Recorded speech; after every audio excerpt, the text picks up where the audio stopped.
Hello, this is the Global News podcast from the BBC World Service with reports and analysis from across the world. The latest news 7 days a week. BBC World Service podcasts are supported by advertising. What if my retirement plans could keep pace with my goals? When questions catch up with you, Merrill Edge Self-Directed can help. With personalized planning tools and guidance that help bring investing for retirement within reach, without breaking your stride. What would you like the power to do? Merrill, a Bank of America company. Get started at merrill.com/retire your way. Investing involves risk. Merrill Lynch, Pierce, Veteran Smith Incorporated, registered broker-dealer. Member SIPC. Investment products are not FDIC insured or not bank guaranteed and may lose value. This is the Global News podcast from the BBC World Service. I'm Jackie Leonard, and at 14 hours GMT on Thursday, the 25th of November, these are our main stories. Poland says 200 migrants have tried to break into the country with the help of Belarusian border guards, who tried to blind Polish officers with lasers and strobe lights. President Macron has called for more European cooperation to tackle human trafficking, following the deadliest incident so far involving migrants crossing from France to Britain. And the international police agency Interpol has elected as its president a general from the United Arab Emirates who's been accused of torture. Also in this podcast... Say whatever comes in the head each time. It was incredibly entertaining. I was amazed and surprised to see the footage showing a very different story to what I believed for 40 years. A new documentary that might throw new light on the breakup of the Beatles. Poland says 200 migrants have tried to break into the country with the help of Belarusian border guards, who tried to blind Polish officers with lasers and strobe lights, but they were unsuccessful and were forced to return to Belarus. The European Union accuses Belarus of manufacturing the crisis on its border with EU members in retaliation for sanctions imposed by Brussels. These migrants, staying in a warehouse near the border with Poland, held a protest asking for help from European countries, saying they couldn't return to Iraq. We came here to safety, okay? In Iraq, in Kurdistan, we are not safe. We are in danger and we cannot back. We don't have a life to live. We need help. We need any European help and take us to any country. We cannot back up. We are not safe. And we are safety. We are not terrorists.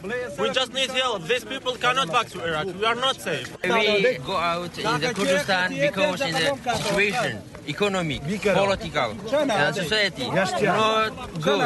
Our leaders not good and government not good, haven't food, haven't oil, haven't water, haven't electric, haven't anything. So what more do we know about this attempt to cross into Poland and the allegation that border guards were helping? Our correspondent Adam Easton is in the Polish capital, Warsaw. Overnight, a group of more than 200 migrants tried to force their way over the border with, according to the Polish border guard at least, with the supervision of the Belarusian soldiers and forces that were there. They used tree trunks to flatten the razor wire border fence, and stones were thrown, tree branches were thrown at the Polish forces. And apparently the Belarusian forces even played the Polish national anthem as a way to sort of heighten emotions and tensions there, as well as using strobe lighting and green lasers to blind the Polish forces while the attempt was being made. A group of 232 people managed to actually just get into Poland a few metres, but the masked border guards and soldiers there detained them and ordered them all back into Belarus, which they all did, apart from 7 people. 5 migrants were taken to hospital suffering from exhaustion, and one of the women who was taken to hospital, her husband and the son, have been taken to a border guard post. So it's not yet known whether they want to make an application for asylum in Poland. So obviously incredibly dramatic scenes and quite tense there on that border. What sort of diplomatic efforts, if any, are going on to try and resolve this? Well, Poland's Prime Minister is making a tour of European capitals. He's been in the Baltic states at the weekend. He was in France yesterday visiting President Macron.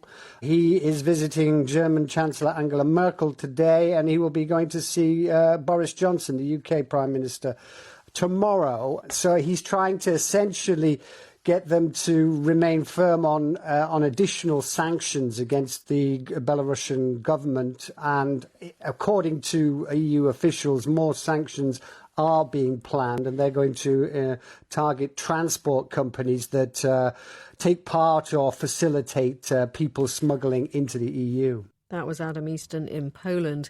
Meanwhile, small boats containing people trying to reach the UK have been continuing to cross the English Channel, one of the world's busiest shipping lanes, despite at least 27 people dying in the attempt on Wednesday.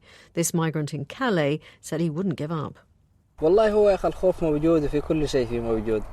Of course there is fear and risk, but we will keep trying and try to leave by any means. God willing, everything will be okay. 5 people have been arrested in connection with arranging the illegal crossings. The French President Emmanuel Macron said European countries needed to work together to deal with the migration issue. Nous avons besoin de renforcer les coopérations avec la Belgique, les Pays-Bas, l'Allemagne, mais aussi les Britanniques et la Commission. We need to strengthen cooperation with Belgium, the Netherlands, Germany, and also the UK and the European Commission. Therefore, a series of meetings will be held by the Interior Minister in the coming hours and days to better prevent arrivals on French soil coming from the south, north and east, and to better integrate the British in the prevention of these flows by dismantling smugglers' networks. Our Paris correspondent Hugh Schofield says that although President Macron is calling for greater cooperation to tackle the crisis, what he said so far is short on detail. That clip of Macron is the first we've heard today from anyone in authority about what they might be considering, and it's all still very much in the realm of generalities. I dare say there are areas in which they can, beef up their presence, maybe, but it's difficult to know what. I mean, this problem has been around for so long. It's not as if there can be any suddenly discoverable avenues of possibility to pursue. There have been problems with drones here in France because of civil rights issues, and the law, I think, is going to be changed to make it easier to fly drones and patrol the coast with them. That will be a change. There's, of course, pressure from the British side to do more and to maybe allow British police to join with the French on patrolling the beaches. I don't think that is going to be a goer. It certainly hasn't been up till now. And though this is a tragic and dramatic development, I don't think it's of a kind that will change French views on sovereignty when it comes to patrolling the beaches. And then there's the whole question of this greater European cooperation, because that's another area which they are clearly going to have to pursue, because the lesson of all this is that the networks go deep, deep, deep into the heart of Europe. Hugh Schofield. A military general from the United Arab Emirates, General Ahmed Nasser al-Raisi, who's accused of torture, has been elected as the new president of the international police agency Interpol. The appointment was made despite widespread earlier claims that such a move could damage the agency's reputation. Our Arab Affairs analyst Mike Thompson reports. Complaints of torture were filed against the Emirati general in recent months in France and Turkey. Ahmed Nasser al-Raisi's appointment follows generous funding by the UAE for the France-based body, as well as accusations that Abu Dhabi has abused Interpol's system of so-called red notices for wanted suspects to persecute political dissidents. In October last year, 19 NGOs expressed concern about the possible choice of General al-Raisi, who they described as being part of a security apparatus that continues to systematically target peaceful critics. General al-Raisi rejects the allegations. Mike Thompson. The US and European countries claim that Russia is building up its troops near the border with Ukraine. Senior officials in Kiev say they believe Russia could invade their country as soon as January. Ukraine has been fighting Russia-backed separatist forces in eastern Ukraine for more than 7 years, and many are worried that a concentration of Russian troops will escalate the conflict there. The BBC's Abdul Abdurasulov visited Ukrainian frontline positions in the east of the country and sent this report.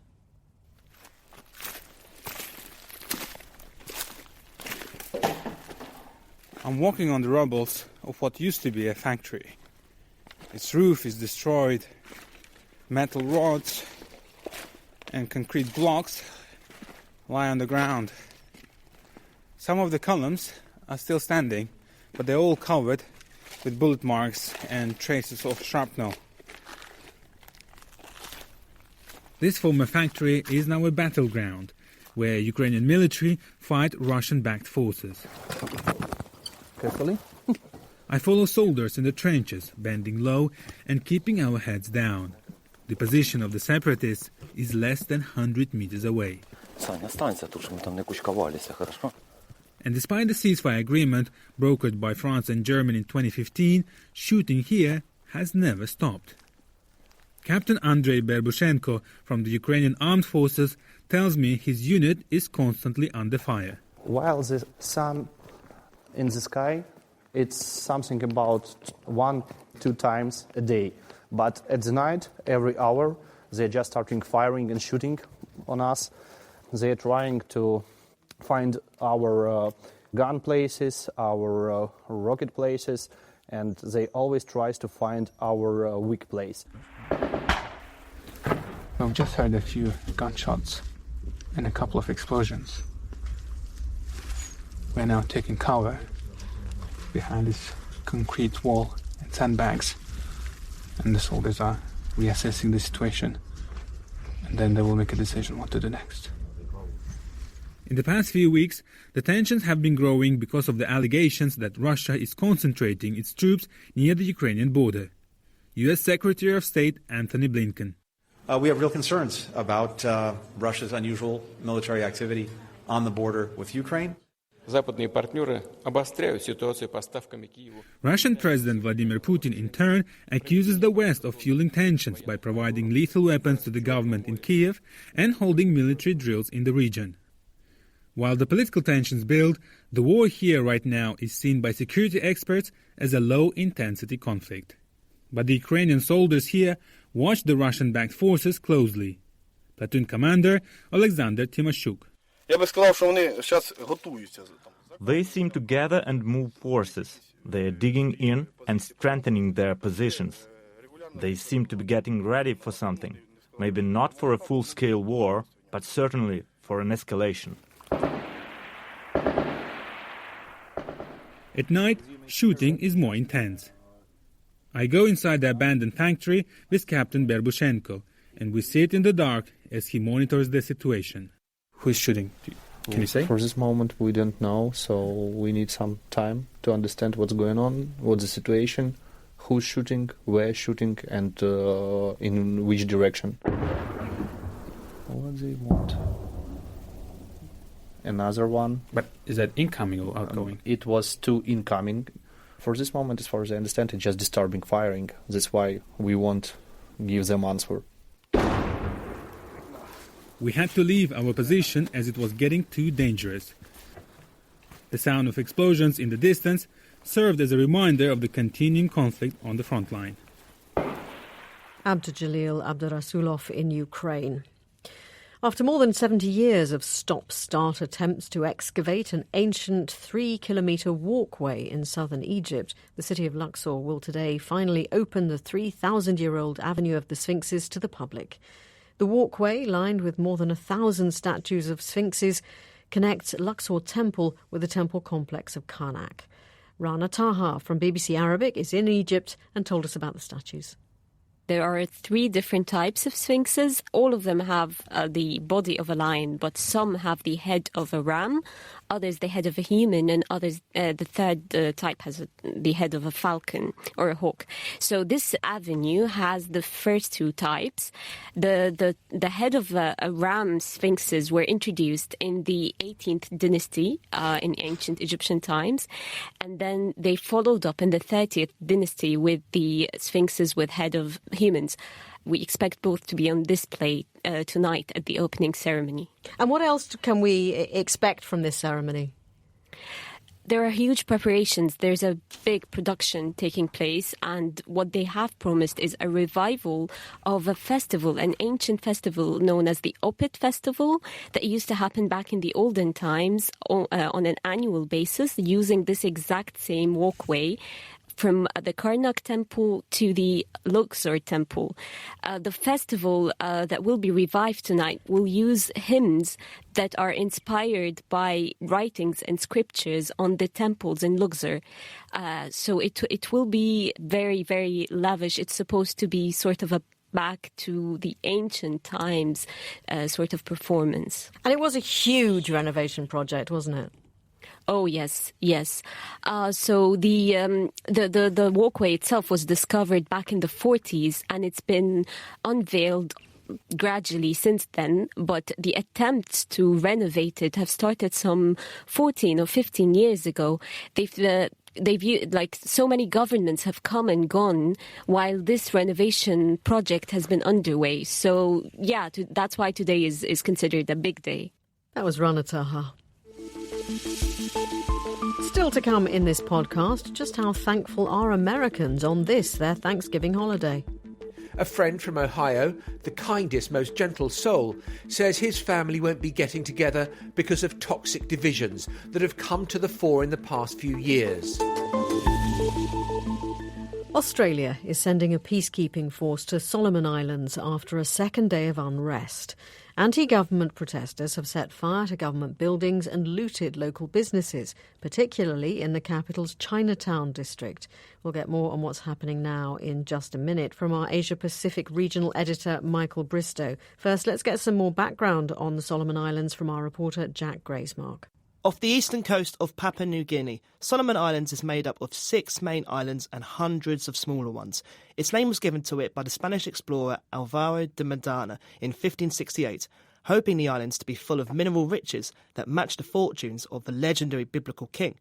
Formerly a British colony, the islands experienced heavy fighting during the Second World War after they were occupied by Japan. The Japanese hold on the Solomon Islands is being prized open by the guns of the US Navy. After the war, an independence movement was established, and in 1976, the islands became fully self-governing. After the blessing of the new Solomon Islands flag came the changeover ceremony. Today it has a population of over 700,000, but tensions remain between the different islands over government funds.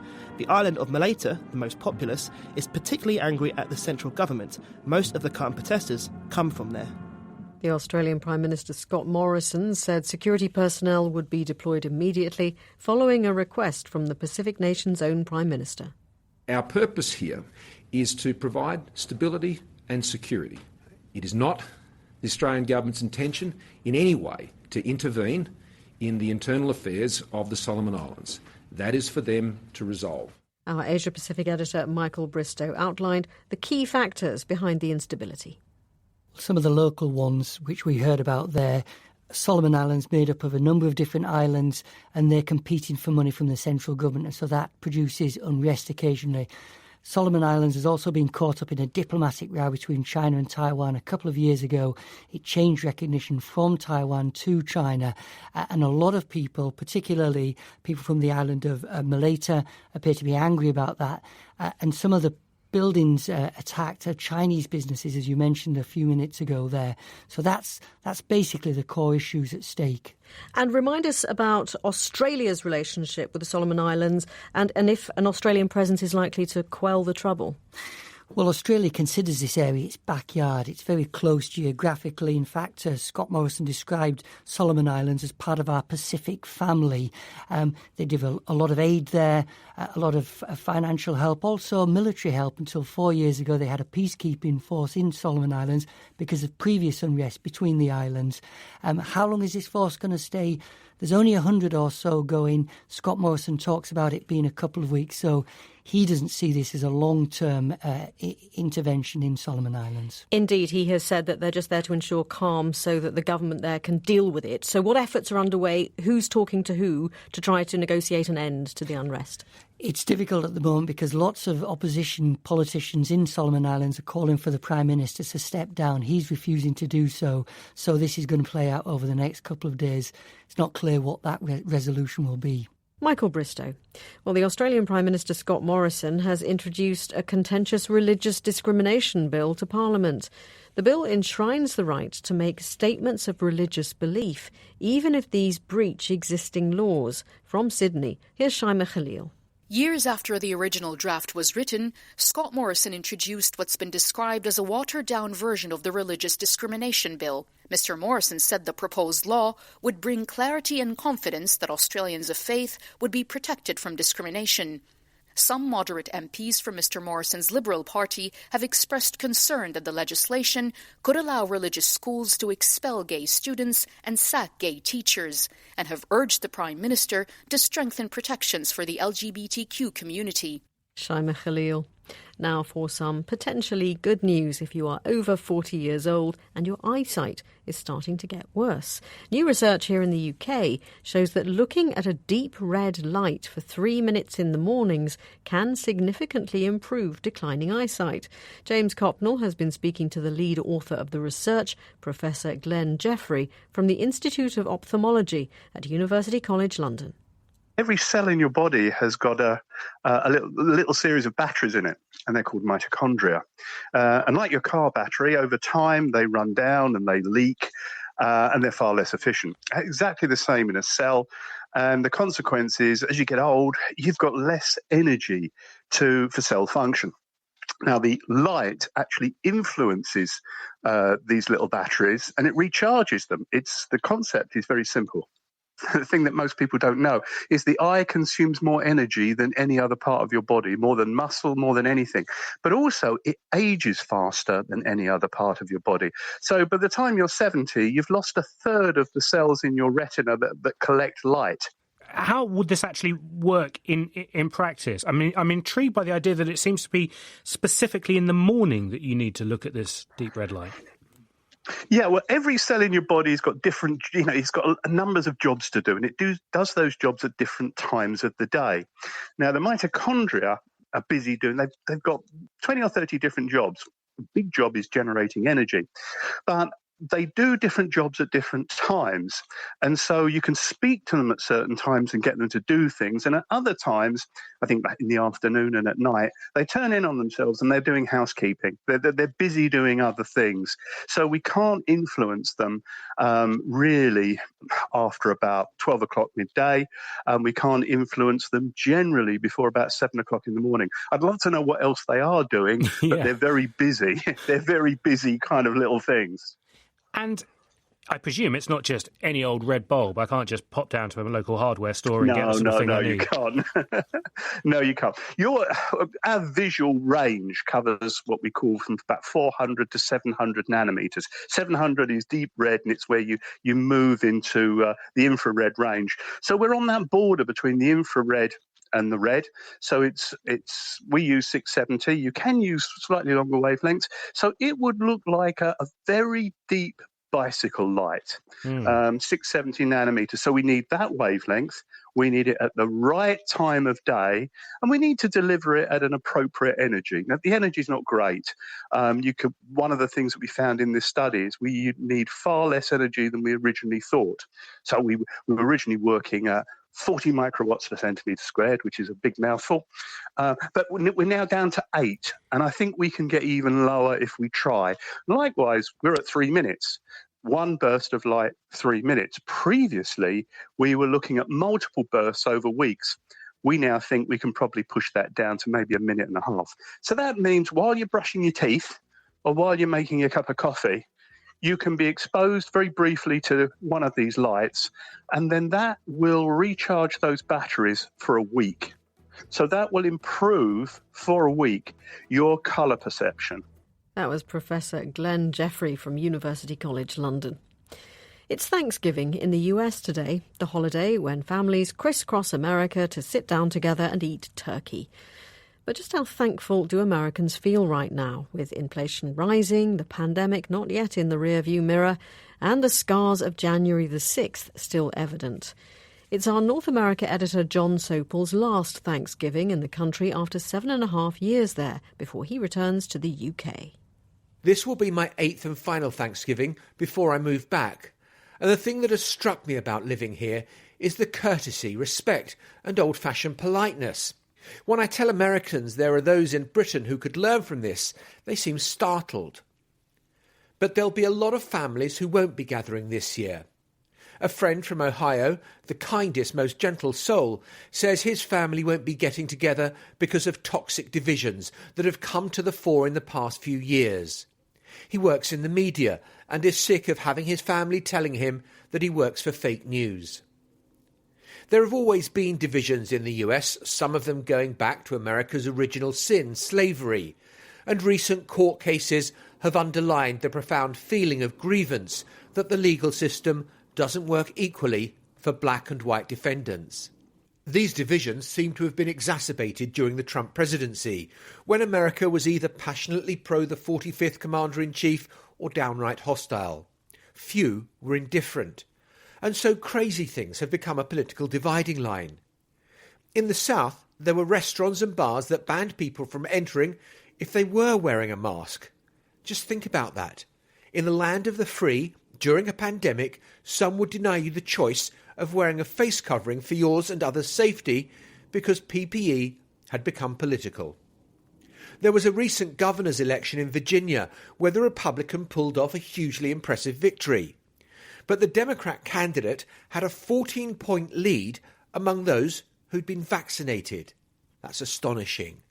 Being jabbed in the US is now an indicator of likely voting behaviour. In September, I was in New York for the 20th anniversary of 9/11, a scarring moment for the US, but an event that united the country. That was in those innocent pre-social media days. But I really do wonder what it would take to unite this nation today. Joe Biden came to power promising to lower the political temperature, but there's no evidence that he's succeeding in that. So this Thanksgiving, there'll be the turkey and all the trimmings, but a lot of Americans feeling thankless, even when this beautiful, wealthy, creative, entrepreneurial country still offers so much opportunity. Happy Thanksgiving. That was John Sopel. The Oscar-winning film director Peter Jackson has said that he hopes his new documentary about the Beatles will change the way people view the breakup of the band. Get Back, which is released today, is made up of previously unseen footage from the recording sessions for Let It Be, which was the last studio album that the band released. He was talking to our entertainment correspondent Colin Patterson. Now we're going to take the Beatles and I'll be quiet. Oh, you recording our conversation? Put simply, there is only one band about whom the Lord of the Rings director Peter Jackson would have spent 4 years making a documentary. Well, I wouldn't have done if it was the Rolling Stones or something. Sort of controversial, sorry. A musical documentary is not of huge appeal to me, but the Beatles, yeah. I'm all in 100%, 4 years, no problem. I've loved every single of it. We're talking about 14 songs we hope to get. I've got a feeling. How many have we already recorded good enough? None.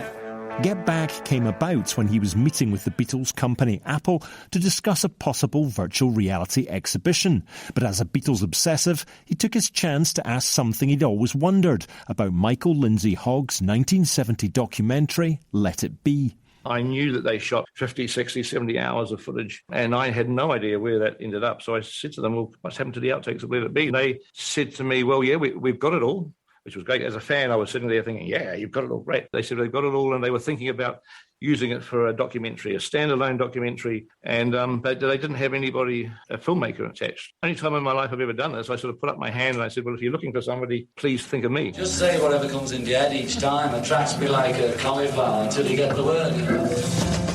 Peter Jackson was offered the job the same day and spent the next week watching hour after hour of footage of the Beatles in the studio from January 1969, making the Let It Be album, a time which has gone down in pop history as the beginning of the end for the Beatles. The documentary is grinding to a halt. Grinding to a halt? I think it's taking off. Here we go. What surprised him was just how much fun everyone was having. But it's going to be such a comical thing, like in 50 years' time.